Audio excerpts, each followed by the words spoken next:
Hello and welcome, my beautiful, vibrant souls, to this week's Astrocast. So we are going to be looking at the week ahead, which will cover January 3rd, 2022, which is a Monday, through Sunday, January 9th, 2022. So first and foremost, Happy New Year to all of my beautiful souls who are watching this.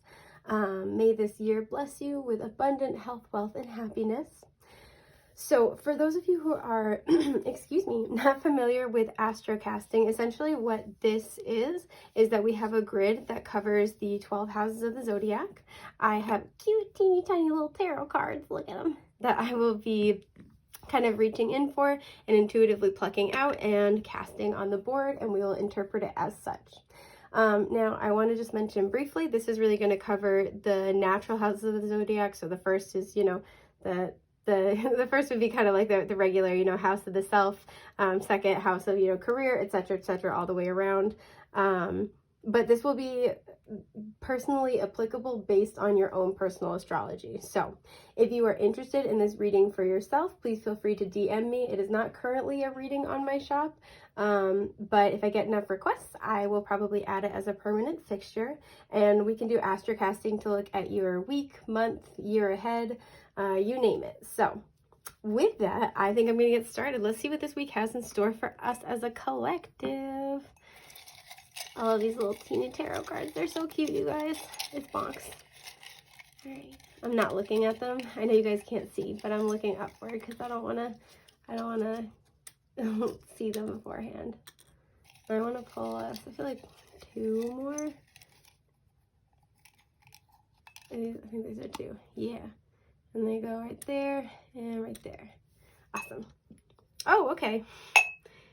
Wow. Okay. So I want to make note. We have 3 cards in the first house, and then 2 in the 7th and 1 in the 6th.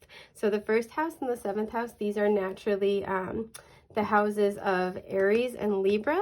And this kind of axis to me is always about the negotiation between the relationship to self and the relationship to others. All opposites on the wheel of the Zodiac are kind of, they have a common shadow element. They're on a common quest. And this is why a lot of the times people think oppositional energies are kind of a little bit more of a challenging aspect, just because you're trying to answer the same question and you have 2 very different energies to work with.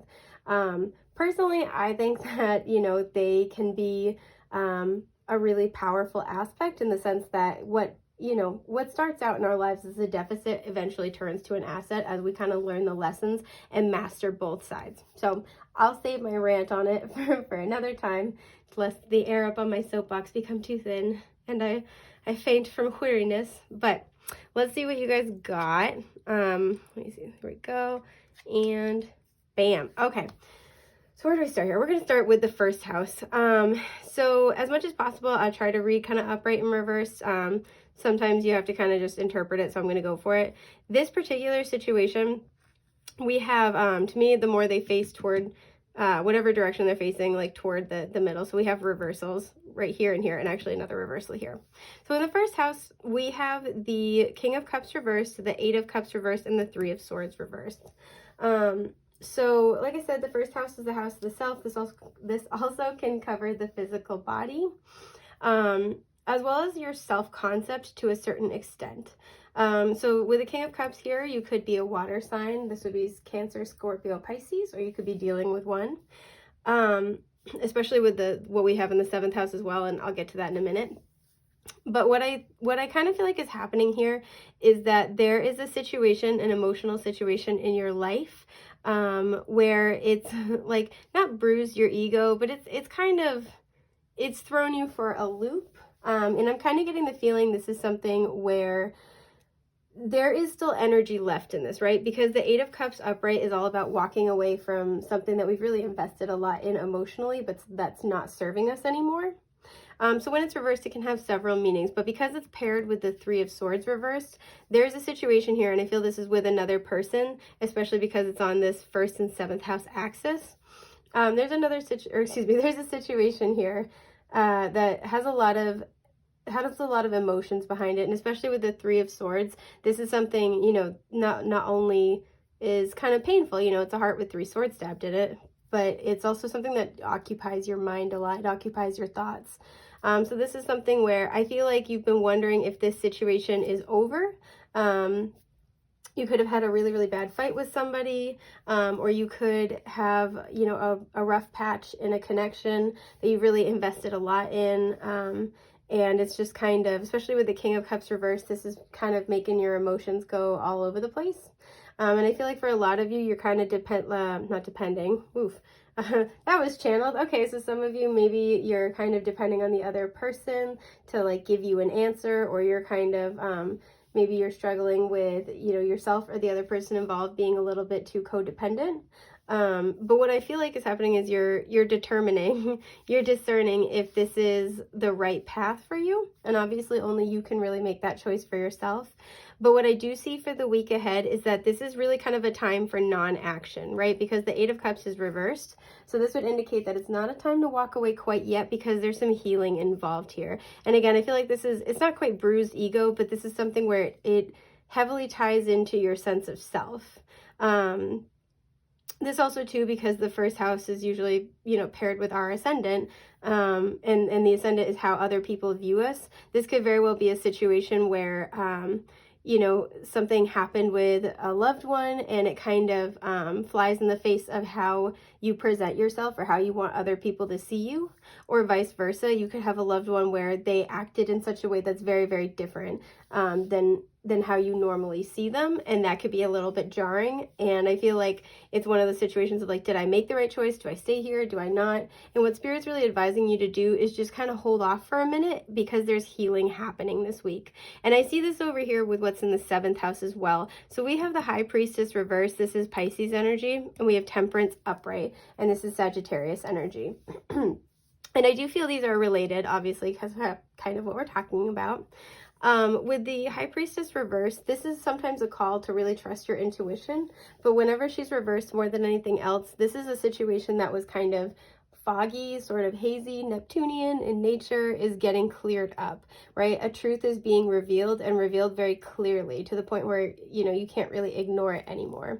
And that's what I feel like is happening this week. And with Temperance here, there is healing happening. There were spiritual reasons. These are both very spiritual cards. So there were spiritual reasons for whatever was unfolding here. Regardless of what type of relationship it is, just because the 7th house is the house of partnerships. But this can talk about, you know, good friends. This could talk about a work partnership. This could talk about, you know, obviously romantic relationships. It's just really any connection in your life.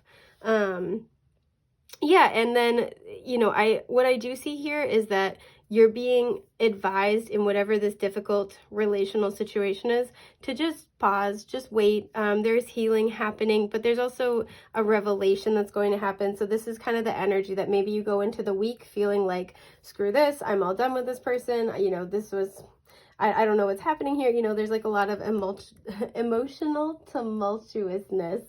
And what Spirit's kind of asking you to do is just like hang on for a little bit.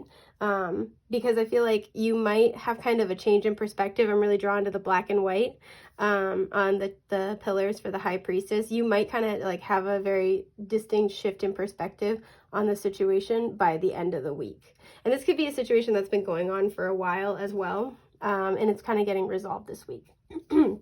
Excuse me. Now, we have this little guy hanging out by himself. So we have the 5 of Swords in the 6th house. I think this is a super challenging energy. I'm going to be real. The 5 of Swords and the 5 of Wands are like two of my least favorite tarot cards. More than even like the Tower or the Devil or anything like that. They're just very, very challenging. So actually too, I'm going to try to show this one to you guys. Oh, it's really hard to scoop it up. You guys, I was unprepared.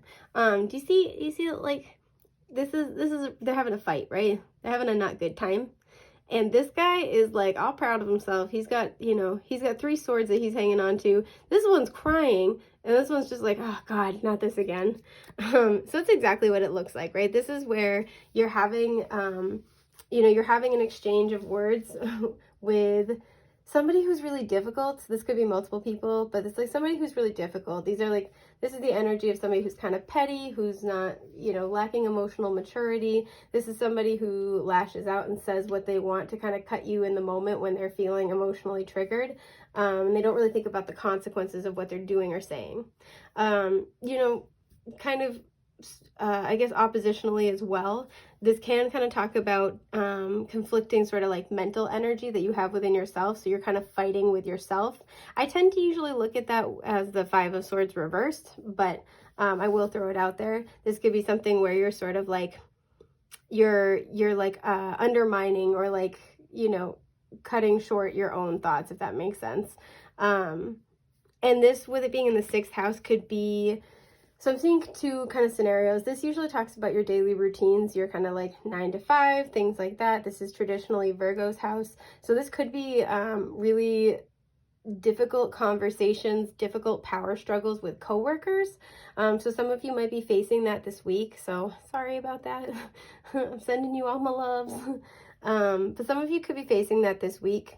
And then, you know, if these are like just like interpersonal relationships in your life, in your circle, and even if this is just talking about kind of those challenging thoughts within yourself where you're battling, you're warring within yourself to the point it's like you're hurting your own feelings, it's kind of the vibe. This is something that might be coming up this week, and with it being in the 6th house, this could be kind of threatening your like your healthy mind, body, spirit connection. And so this is just something that Spirit wanted to bring up with you, you know, now, is that you might be kind of experiencing this. And it's important, if that's the case, to kind of, whether this is between you and another person or within yourself, to really look at what this elicits from you. Like, what is, you know, kind of almost try to detach from what you're feeling and what you're thinking, and like observe your own thoughts and feelings. Be like, okay, you know, what is this bringing up for me? Why am I feeling like that? Where does this come from? And try to do so with curiosity and not judgment for yourself. Because I feel like whatever is happening here, this is, there's a very spiritual purpose behind it, and this is meant to get you to reconsider something. And this also could be, if this is like, you know, difficult relationships in your life, this might be a call to make some changes in who is in your daily life, who's in your circle on a regular basis, and how, what kind of impact they have on your health and well-being. So this looks like the week ahead. I hope this has been helpful. I am wishing you all the best, the brightest, and the most beautiful things that life has to offer. Take care, love bugs, and I'll see you next week. Bye.